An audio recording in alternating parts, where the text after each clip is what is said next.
Hello students, welcome to 10th standard English class.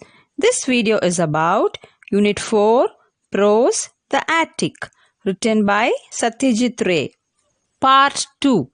Shall we have a small recap? In the previous video, we came to know about Aditya and his friend returning from Deodarganj to Brahmapur to see Aditya's ancestral house.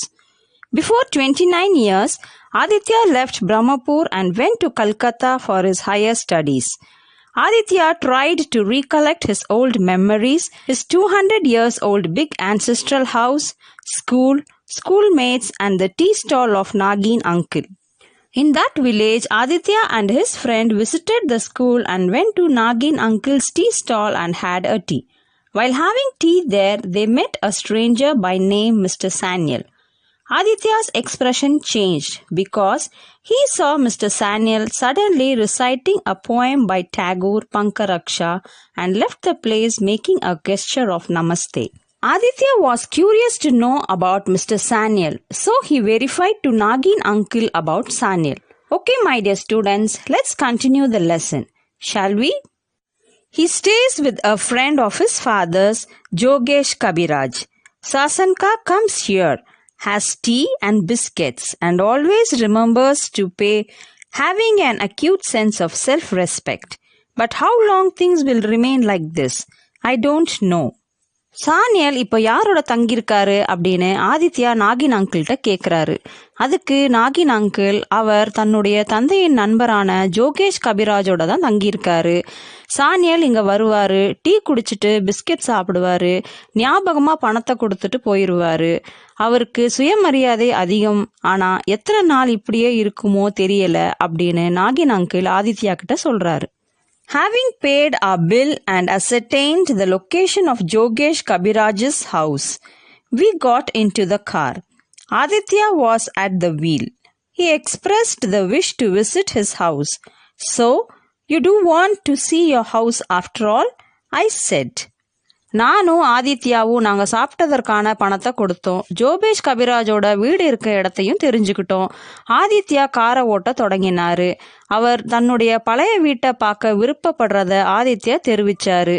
எது எப்படி இருந்தாலும் நீ உன் வீட்டை பார்க்க போறியா அப்படின்னு நான் ஆதித்யா கிட்ட கேட்டேன். It has become essential to do so, Aditya replied. His nerves seemed over rough for some reason. We soon reached the house, which was surrounded by high walls. Even from the ruins, one could easily imagine how grand it must have been once upon a time.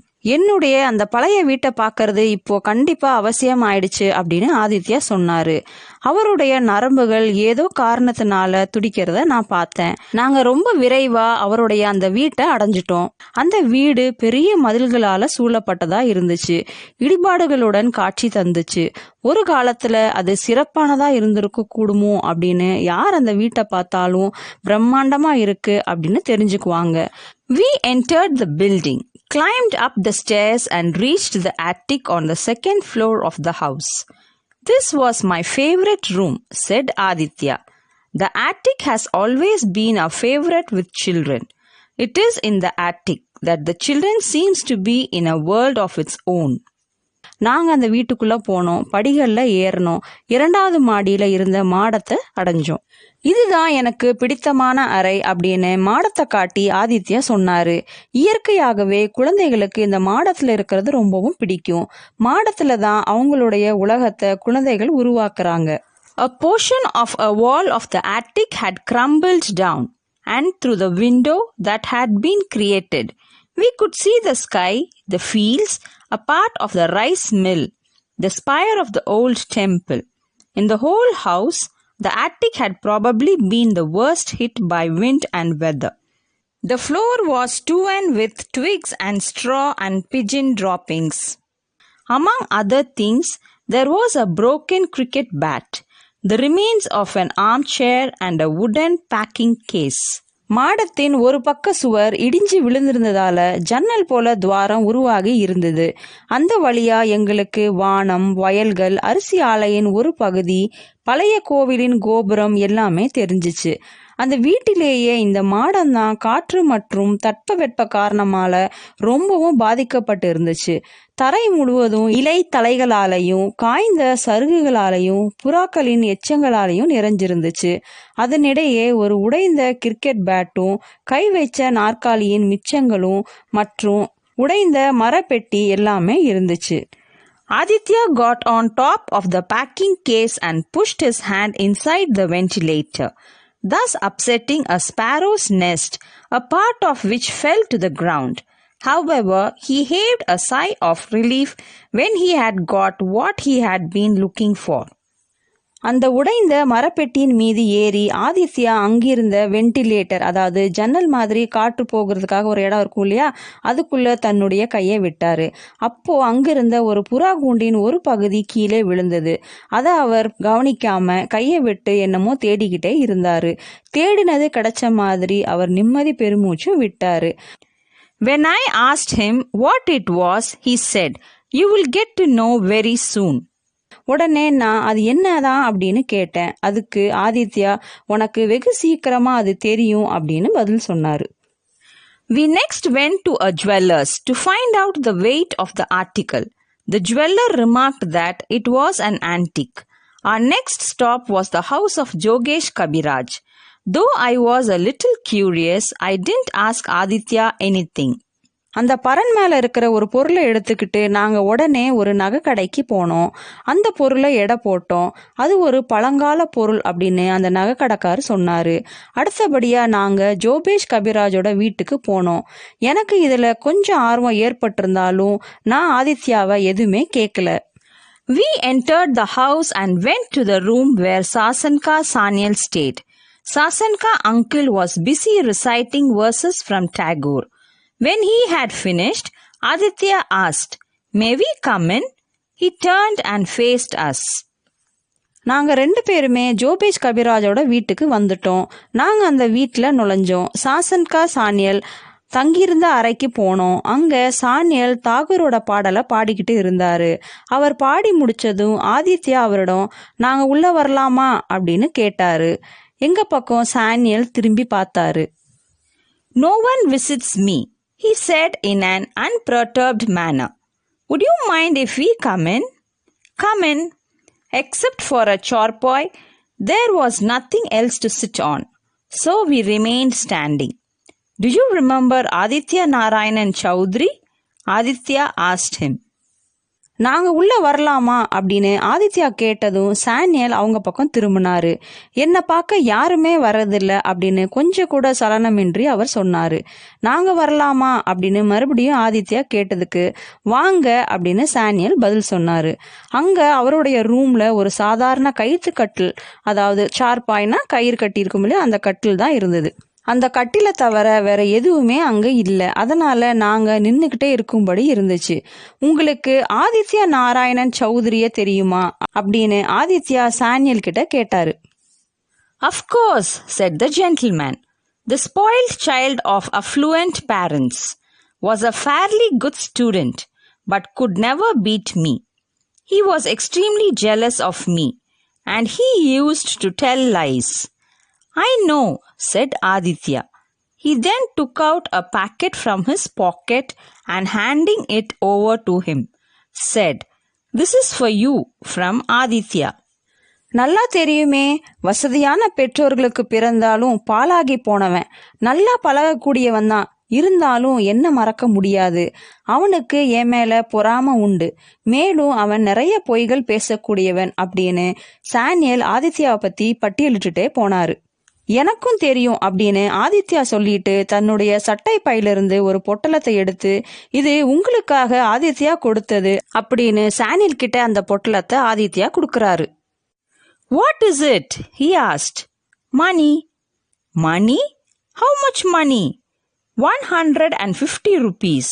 "He has said that he will be happy if you accept it." "Shall I laugh or cry? Aditya has given me money? Why this sudden generosity?" அந்த பொட்டலத்தை பார்த்ததும் என்ன இது அப்படின்னு சானியல் கேட்குறாரு. "பணம்" அப்படின்னு ஆதித்யா சொல்றாரு. "பணமா? எவ்வளவு?" அப்படின்னு மறுபடியும் சானியல் கேட்குறாரு. 150 ரூபாய். நீங்க இதை வாங்கிக்கிட்டா ஆதித்யாவுக்கு ரொம்ப மகிழ்ச்சியா இருக்கும் அப்படின்னு ஆதித்யா சொல்றாரு. இதுக்கு நான் சிரிக்கிறதா அழுவுறதா அப்படின்னே தெரியலையே. ஆதித்யா எனக்கு பணம் தந்திருக்கிறாரா? ஏன் இந்த திடீர் தாராள குணம் அப்படின்னு சானியல் கேட்கிறாரு. Man does change with time. Perhaps Aditya is not the same Aditya as before. A change? I got the prize. He could not bear it. He took it from me to show his father and never returned it to me. Said that there was a hole in his pocket and it had fallen through it. காலத்திற்கேற்ப மனிதர்களும் மாறுவாங்க இல்லையா? ஒருவேளை ஆதித்யாவும் முன்பு போல இல்லாம மாறி இருக்கலாம் தானே. அதனால ஆதித்யா அதை உங்களுக்கு கொடுத்து அமைச்சிருக்கிறாரு அப்படின்னு ஆதித்யாவே யாரோ போல சொல்றாரு. அவன் மாறுறதா? எனக்கு ஒரு பரிசு கிடைச்சது, அதை அவனால தாங்கிக்கவே முடியல. அந்த பரிசை என்கிட்ட வாங்கிட்டு அவனுடைய அப்பா கிட்ட காட்டிட்டு வரேன் அப்படின்னு சொல்லி எடுத்துட்டு போனான். ஆனா அந்த பரிசை அவன் திரும்பி தரவே இல்லை. கேட்டா என்னுடைய பாக்கெட்ல இருந்த ஓட்ட வழியா அந்த பரிசு கீழே விழுந்துருச்சு அப்படின்னு ஆதித்யா என்கிட்ட சொல்லிட்டான் அப்படின்னு சொல்லி சானியல் முடிக்கிறாரு. This is the price of the medal. It is yours. Sasanka Sanyal was amazed. He stared at Aditya and said, "The price of the medal? That could not be more than 5 rupees. It was a silver medal. Silver is now 30 times costlier than before." இந்த பணம் உங்களுக்கு தான், இது அந்த பரிசு மெடலுக்கான விலை அப்படின்னு ஆதித்யா சொல்றாரு. சானியல் இதை கேட்டதும் வியந்து போனாரு. அவர் ஆதித்யாவை பார்த்து, இது மெடலுக்கான விலையா? அது ஒரு வெள்ளி மெடல் தானே, அது மிஞ்சி போனா 5 ரூபாய் தான் இருக்கும் அப்படின்னு சொல்றாரு. வெள்ளியின் விலை இப்போ 30 மடங்கு ஏறிடுச்சு அப்படின்னு ஆதித்யா சொல்றாரு. Really? I had no news of that. But Sasanka uncle looked at the 15-10 rupee notes in his hand and then looked at Aditya. There was a completely new expression on his face. He said, "Aditya, this smacks too much of charity, doesn't it?" அப்படியா, எனக்கு அதை பற்றியெல்லாம் எதுவுமே தெரியாது அப்படின்னு சானியல் சொல்லிட்டு ஆனா அப்படின்னு என்னமோ சொல்றதுக்காக அவர் யோசிக்கிறாரு. தன்னுடைய கையில இருந்த அந்த 15-10 ரூபாய் நோட்டுகளை பாக்குறாரு சானியல். அப்புறம் கொஞ்ச நேரம் கழிச்சு மறுபடியும் ஆதித்யாவோட முகத்தை பாக்குறாரு. ஒரு புது உணர்ச்சியோட, ஆதித்யா, இது ரொம்ப அதிகமான உதவி இல்லையா அப்படின்னு கேக்குறாரு. We remained silent, peering intently at Aditya. Sasanka Sanyal smiled and said, "I had recognized you at Nagin uncle's tea shop by that mole on your right cheek. I could see you had not recognized me. So, I recited the same poem that I had recited on the prize-giving day, on purpose, so that you may remember. Then, when you came to visit me, I couldn't help venting my anger on you." நாங்க அமைதியா இருந்தோம். ஒரு புன்னகையுடன் ஆதித்யாவை நோக்கி சானியல், "நீ ஆதித்யா தான் அப்படின்றத நான் அந்த டீ கடையிலே கண்டுபிடிச்சிட்டேன். உன்னுடைய வலது கன்னத்துல உள்ள மச்சத்தை வச்சு கண்டுபிடிச்சேன். உன்னாலதான் என்ன அடையாளம் கண்டுபிடிக்க முடியல. அதனாலதான் அதை நினைவுபடுத்துறதுக்காக அந்த பரிசு பெற்ற அதே பாடலை பாடி காட்டினேன். பிறகு இப்போ என்ன சந்திக்க நீ வந்திருக்க. எனக்கு வந்த கோவத்தை என்னால வெளிப்படுத்தாம இருக்க முடியல அப்படின்னு சானியல் ஆதித்யாவை பார்த்து சொல்றாரு. You have done the right thing. Your grievances are absolutely justified. But I will be happy if you accept the money, said Aditya. நீங்க சரியா தான் செஞ்சீங்க. உங்க கோபம் நியாயமானது. ஆனா நான் தர இந்த பணத்தை வாங்கிக்கிட்டீங்கன்னா எனக்கு ரொம்ப சந்தோஷமா இருக்கும் அப்படின்னு ஆதித்யா சொல்றாரு. Sasanka Sanyal shook his head and said, "No, money will soon be spent. I would have preferred to have the medal if it were possible. I would have forgotten that unpleasant incident of my childhood if I could get the medal back." சானியல் அந்த பணத்தை வேண்டாம் அப்படின்னு சொல்ற மாதிரி தலையசைக்கிறாரு. பணம் செலவாயிடும், எனக்கு அந்த மெடலே திரும்பி கிடைச்சா சிறு வயதுல ஏற்பட்ட அந்த கசப்பான பழைய சம்பவங்களை நான் மறந்துடுவேன் அப்படின்னு நான் நினைக்கிறேன் அப்படின்னு சொல்றாரு. So, the medal that had been hidden in the attic for 29 long years was eventually restored to its owner. Shriman Sasanka Sanyal, Special Prize for Recitation, 1948, was still clearly engraved on it. Translated from the Bengali story Chilikotha.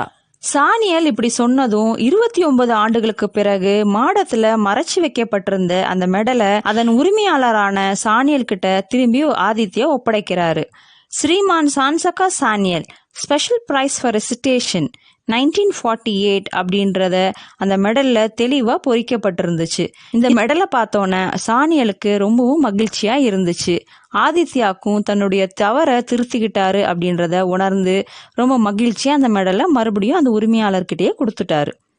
இந்த story சிலிகோத்தா அப்படின்ற Bengali ஸ்டோரியிலேருந்து translate பண்ணப்பட்டது. Okay my dear students, இந்த attic என்ற ஸ்டோரியில ஆதித்யா தன்னுடைய சிறுவயது பள்ளி பருவத்துல விளையாட்டுத்தனமா செய்த தவற உணர்ந்து பார்க்கறாரு. அதாவது சானியல் பரிசு வாங்கிய மெடலை ஆதித்யா அவருடைய தந்தை கிட்ட காட்டிட்டு வரேன் அப்படின்னு சொல்லி வாங்கிட்டு போறாரு. அந்த மெடலை சானியல் கிட்ட திரும்பி தரவே இல்லை. ஆனா 29 ஆண்டுகளுக்கு பிறகு ஆதித்யா அன்று செய்த அந்த சிறு தவறு சானியலோட மனநிலையை எப்படி அதிக அளவுல பாதிச்சிருக்கு அப்படின்றத ஆதித்யா உணர்ந்து தன்னுடைய தவறுக்காக மனம் வருந்தி மீண்டும் அந்த மெடலை பரன் மேல போய் தேடி எடுக்கிறாரு. சானியல் கிட்ட அந்த மெடலை கொடுத்துட்டு தன்னுடைய தவறை திருத்திக்கிறாரு. இறுதியா ஆதித்யா சானியல் 2 பேருமே மனதார மகிழ்ச்சி அடைகிறாங்க. ஸ்டூடெண்ட்ஸ், உங்களுடைய பள்ளி பருவத்திலையும் உங்க நண்பர்களிடையே ஆரோக்கியமான போட்டி இருக்கலாம். ஆனா எப்போதுமே பொறாமை இருக்கக்கூடாது. பொறாமை குணம் மற்றவங்களுக்கும் நமக்கும் எப்பொழுதுமே தீமையை தான் தரும். எனவே நல்லதே நினைத்து நல்லதே செய்வோம், நல்லதே நடக்கும். தேங்க்யூ.